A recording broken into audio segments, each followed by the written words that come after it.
कानी बहू। किशोरी लाल जी के बेटे राघव की शादी की बात जगह जगह चल रही थी, लेकिन किशोरी लाल जी को कोई लड़की पसंद ही नहीं आती थी। और उसकी एक ही वजह थी, किशोरी लाल जी का लालची होना। उनको लड़की वालों से मोटा दहेज चाहिए था और इसी चक्कर में एक दिन वो एक बहुत पैसे वाले के घर अपने बेटे का रिश्ता लेकर पहुंचे। उस आदमी का नाम था ओम प्रकाश। देखिए किशोरी लाल जी, मेरी एक ही बेटी है और मेरी सारी संपत्ति जायदाद सब कुछ मेरी बेटी नैना का ही है। पापा, नाम से लगता है बहुत खूबसूरत होगी। कितना अच्छा नाम है ना, नैना। ओ, वैसे बात तो सही है आपकी। अब इतना पैसा है, जमीन जायदाद है, इकलौती बेटी, आप भी क्या करेंगे? सब कुछ उसे ही देंगे ना। बिल्कुल ठीक पहचाना आपने। बस बेटी की शादी और सारी जायदाद उसके नाम। पापा, बिना देखे हाँ कर दीजिए ना। इतना अच्छा रिश्ता फिर कहाँ मिलेगा? माला माल हो जाएंगे हम। मैं अपनी बेटी को बुलाता हूँ। अरे नहीं नहीं नहीं नहीं, आपकी बेटी का नाम नैना है, सुनकर ही लगता है बहुत सुंदर होगी। रहने दीजिए अंकल, मैं तो आपकी बेटी के नाम से ही इतना खुश हो गया हूँ कि उसे बिना देखे शादी करने को तैयार हूँ। अब तो मैं उसका चेहरा सीधे शादी के बाद ही देखूँगा। और इस तरह राघव नैना का चेहरा नहीं देखता और उससे शादी कर लेता है। शादी के बाद अपनी सुहाग रात पर जब राघव नैना का घूंघट उठाकर देखता है तो नैना की आंखें बंद थी। कितनी खूबसूरत हो तुम नैना, जरा अपनी आंखें खोलकर मेरी तरफ देखो तो सही। नहीं, मुझे शर्म आती है। अरे, मैंने तुम्हें शादी से पहले भी नहीं देखा, और अब अगर तुम आंखें खोलकर मुझे देखोगी भी नहीं तो मुझे अच्छा कैसे लगेगा? इससे पहले कि नैना अपनी आंखें खोलकर राघव की तरफ देखती, अचानक से लाइट चली गई और राघव नैना को पूरी तरह से देख भी नहीं पाया। अगली सुबह नैना राघव के लिए नाश्ता बनाकर लेकर आई। अरे ये क्या, आधा पराठा सेका हुआ है और आधा बिल्कुल कच्चा। ये तुमने क्या किया नैना? बहू, तुमने क्या आधा पराठा तवे से नीचे लटका कर रखा था, जो आधा सेका है और आधा कच्चा? मुझे जितना दिखेगा उतना ही तो सीखूंगी ना पापा जी। जहाँ जहाँ मुझे नज़र आ रहा था वहाँ मैंने सीख लिया, जहाँ जहाँ नहीं दिखा वहाँ कच्चा रह गया होगा। इसका क्या मतलब है? ये कैसा मजाक कर रही है तुम? अरे बहू, तुमने इतना लंबा घूंघट क्यों लगाया हुआ है? देखो, हमारे घर में बहुओं को बेटी की तरह रखा जाता है, और फिर तुम तो इतना सारा माल लेकर आई हो। देखो, ये घूंघट डाल कर रखने की कोई ज़रूरत नहीं है। हाँ नैना, पापा जी ठीक कह रहे हैं, तुम तो आराम से रहो, अपना ही घर समझो। नैना अचानक से अपना घूंघट उठा लेती है।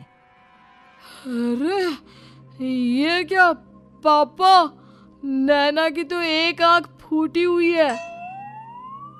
नाम से नैना, लेकिन ये तो कानी बहू निकली। मेरे साथ धोखा हुआ है, धोखा। बिना दिखाए अपनी कानी लड़की मेरे संग ब्याह दी। मुझे कानी भी नहीं चाहिए। मुझे अभी ओम प्रकाश जी से बात करनी पड़ेगी। आखिर उन्होंने मेरे साथ ऐसा किया क्यों?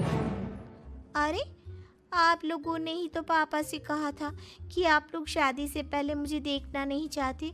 अब मेरे पापा पर क्यों इल्जाम लगा रहे हैं? अरे लेकिन उन्हें बताना तो चाहिए था ना कि तुम कानी हो, एक आंख से तुम्हें दिखाई नहीं देता। किशोरी लाल और राघव नाराज होकर ओम प्रकाश को अपने घर बुलाते हैं। पापा जी, ये आपने क्या किया? शादी से पहले बताया क्यों नहीं कि नैना की आंखों में परेशानी है? अरे, आप ही ने तो लड़की देखने से मना कर दिया था। अरे लेकिन आप बता तो सकते थे। आपको तो हमारी बेटी की प्रॉपर्टी चाहिए थी, वो भी पूरी की पूरी। अब क्या हुआ अगर उसे आधा दिखाई देता है? प्रॉपर्टी तो आपको पूरी मिल गई ना। अरे ये क्या बात हुई? मेरी शादी प्रॉपर्टी से नहीं, आपकी बेटी से हुई है। अब ये तो पहले सोचना चाहिए था। तब तो मेरी प्रॉपर्टी देखकर तुम्हारी जुबान लप लपा रही थी। लेकिन मैं कानी लड़की को अपनी बीवी बनाकर नहीं रख सकता। पापा कुछ करिए ना आप। हाँ करता हूँ। देखिए ओम प्रकाश जी, आप हमारे साथ ऐसा नहीं कर सकते। और तुम देखो, अगर तुमने मेरी बेटी से शादी तोड़ी ना, तो जो भी प्रॉपर्टी मैंने तुम्हें दी है वो तो पूरी की पूरी वापस ले ही लूँगा, और आधी प्रॉपर्टी तुम्हारी भी लूँगा। अरे मेरी आधी प्रॉपर्टी भला क्यों लेंगे आप? इसलिए क्योंकि मेरी बेटी को आधा नजर आता है और उसकी नज़र अभी तक तुम्हारी आधी जायदाद पर ही पड़ी है। अब तुम उसे घर से निकालोगे तो कुछ तो लेकर जाएगी ना। और अगर हम आपकी बेटी को अपने घर की बहू बनाकर रखे तो? तो तुम्हारी पूरी प्रॉपर्टी तुम्हारी ही रहेगी, और जो मैंने तुम्हें दिया है ना, उसमें से बस मैं आधा लेकर जाऊंगा। अरे लेकिन अब आप अपनी दी हुई प्रॉपर्टी में से आधी वापस क्यों लेकर जाएंगे? अगर मैं आपकी बेटी को अपनी पत्नी बनाकर रखने को तैयार हूं तो? इसलिए ताकि भविष्य में अगर तुम मेरी बेटी को धोखा दो तो उसके पास कुछ तो रहे जो पति का हो। वैसे मेरे पास तो बहुत कुछ है, लेकिन अपने पति की कोई निशानी तो उसके पास होनी चाहिए ना। अब अगर तुमने मेरी बेटी को कानी कहा तो तुम्हें प्रॉपर्टी भी कानी ही मिलेगी, पूरी नहीं। जमाए राजा। किशोरी लाल और राघव समझ चुके थे कि वो बुरी तरह फंस चुके हैं और अब उनके पास वहां से निकलने का कोई चारा नहीं है। अब समझ में आया ना, लालच बुरी बला होती है। एक तो तुम्हें प्रॉपर्टी मिली, ऊपर से बीवी मिली, उसमें तुम्हें नखरे भी दिखाने हैं। आए बड़े, चुपचाप बैठो दोनों। कुछ दिनों के बाद नैना राघव की कार लेकर बाजार घूमने निकलती है और जब कार लेकर वापस आती है, ये क्या? एक तरफ से मेरी गाड़ी पूरी खराब हो चुकी है।